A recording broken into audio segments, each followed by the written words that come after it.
We're talking to President Melvin Johnson, the president of Tennessee State University. Of course, Dr. Johnson, we promised before we had our second commercial break that we'd give you an opportunity to talk about Tennessee State University and some of the other impressions that you've had in reference to Tennessee State and how Tennessee State might reach out under your administration. Well, I certainly do thank you for the opportunity again. And as I mentioned at our earlier session, Tennessee State University is about our students. And one of the things that I'm trying to impress upon our student body is that in this world, they have got to be able to compete globally. And so we're putting all of our efforts with the faculty, with the administration, and staff to really create the environment where they can develop into creative thinkers, the ability to handle themselves in a global environment. I've seen technology create what I would consider a flattening of the world. According to Thomas Friedman, that's exactly what's occurred. People around the world can now connect, they can collaborate, they can communicate in ways that they're not limited geography-wise. So our students will have to be able to compete in that type of environment. So that is what we're attempting to do in terms of our academic programs and in terms of our student support services as well. You know, scholarships, I think, in terms of student support is very, very important. And I think that and I say this because quite recently they had a several $1 billion kind of lottery kind of thing.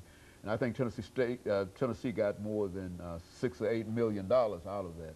And so this has proven to be a very, very needed place in terms of you finding support for students, has it not? Well, I think that is true. And we see a lot of really good coming out of the lottery scholarships. But by the same token, though, we have a lot of students that have need. At our university, that is the primary vehicle by which most of these students have access to higher education. So I certainly would like to see a lot more in terms of need-based aid coming to the university. And of course, with scholarships and research support and whatever, you think that you can reach out and deal with money. What about your research component in terms of your university? Well, I'm as proud as I can be of our research that's going on at Tennessee State. I call your attention to the fact that our astronomers were on the team, the NASA team, that discovered the first planet outside of our solar system, and followed that up with another finding of a planet that has a solid core that we think is going to have more Earth-like properties. This is important and astounding research coming out of Tennessee State University. I had a chance yesterday to meet with a team of visitors from the U.S. Army and Army research labs. They're very interested in the work that we're doing in our Center for Battlefield Sensors.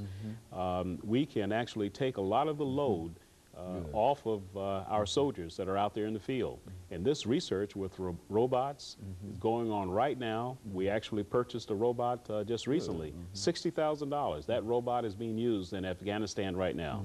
So we're providing all of the software, the engineering that it takes to make that a reality, to improve the condition of our soldiers. I would say, Dr. Johnson, that these are some of the least known things in reference to Tennessee State University. Of course, you believe that it's your responsibility to make people aware of that in order to bring about greater support, I would imagine. I consider myself to be a living logo of Tennessee State University. So I'm meeting with as many groups as I can to really give the message as to the fine work that's going on within the walls of Tennessee State. And of course, I know that there are many community groups, I would imagine, Dr. Johnson, who would be interested in you coming by and perhaps leaving some words of encouragement with so many of our youth today. Why don't you say something about so many of our young people who are involved in all kinds of activities and tell them about the importance of education? Well, absolutely. And one of the things that I wanted to mention, that is our connection to the community. We've set aside a lot of time to spend not only with news agencies, but also in the community with churches, working with Rotary clubs, Civitan, Kiwanis clubs, speaking to them, telling the story. But also we're operating with our bridge programs to bring in young people to the campus, to encourage them to think about university life and college life. And so that's one of the ways our students are getting out, creating an opportunity for them to be engaged with the community, to, and that's part of their learning, the service learning component. So that's extremely important to what we're doing. Think, serve, and work. Is that? Think, work, and serve has Mm-hmm. been the university motto since its beginning in 1912, and we're continuing to do that today. You know, you mentioned your athletic program, but how do you see that program? Certainly not now, but within the next, under your administration. I mean, we get asked that a lot because, of course, our football team has struggled somewhat this year, but we have a new coach. We have a new system that's coming in. And I think it's going to take time, as any university finds, in order to build the program to the level that every one of us can be extremely proud of. I know that team. I'm with them all the time. They have a lot of character, a lot of structure, and you're going to see great things coming. If you look at our volleyball team, they are playing at the top of their game right at this point. And you look at our athletes that are competing in track and field. I think there are a lot of really good things going on at the university. So I'm very, very encouraged with what we're going to do in athletics.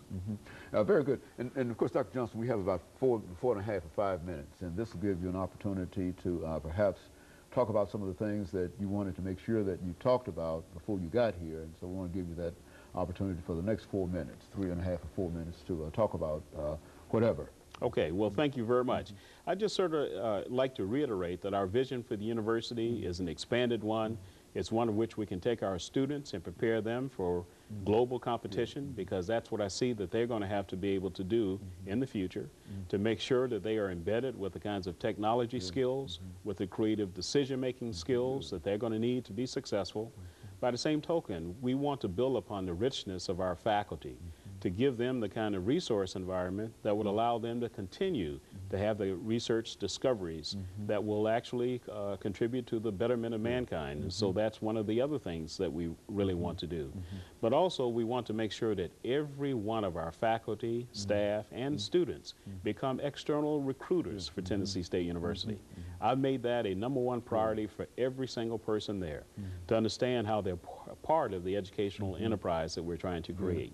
And by the same token, we want to encourage our alums to become more involved in the university, not just at football day, but throughout the entire spectrum of what we're trying to accomplish. So those are the kinds of things that we're trying to do at Tennessee State today. You know, Dr. Johnson, I'm so accustomed to putting at the 21st century behind many of the shows that we do here today. And so what I'd like to do during this last couple of minutes is to raise a question with you in reference to Tennessee State University at the 21st century. Where do you think that we stand at Tennessee State University at the beginning of this, now at the 21st century? Well, I think the university is poised for greatness. As I mentioned to you, I think it's going to find its rightful place as an economic development engine for Middle Tennessee. I think you'll see it elevate its position of universities in this country. And I think the kinds of alumni that have graduated from Tennessee State University attest to the leadership that they've taken in their noted professions. And I can just go on to name the quality of alums like Oprah Winfrey, like Dr. Levi Watkins, like Ralph Boston, Wilma Rudolph. And we could just go on and show you the kinds of quality of graduates that have come out of our institution. And of course, Dr. Johnson, I would imagine that you will probably call upon this element of your constituency to help you in terms of meeting all of the challenges. Well, I sure hope so. And one of the things that we've attempted to do is engage in friend raising for the university, to tell the TSU story, to get them more engaged and more active participants in the lifeblood of the institution. And so things look pretty good for Tennessee State University, to say that. I'm as optimistic as the first day I got there, and I know that we're going to continue to enhance the image of the university and enhance what we're accomplishing for the region and for our nation. And of course, Dr. Johnson, over this last minute, let me simply thank you for coming by and giving us that information in reference to Tennessee State University and some of your visions, because we've had an opportunity over the last 20 years, I think, to talk to basically every president at Tennessee State University. And of course, we are appreciative of you for allowing us to carry on that tradition. And of course, we'll try to do everything that we can in order to support you in your efforts, because I think that your efforts are the kind that everybody can really buy into. Well, if you're concerned about students and administration and faculty. Well, thank you very much for the opportunity, and I'm happy to be part of that long reign of Tennessee State presidents that have actually come in and chatted with you. Well, I Dr. certainly Haney, appreciate thank you that. so much. Thank you. And of course, let me encourage our audience to tune in again next week for another informative edition of Comments. Thank you and good morning.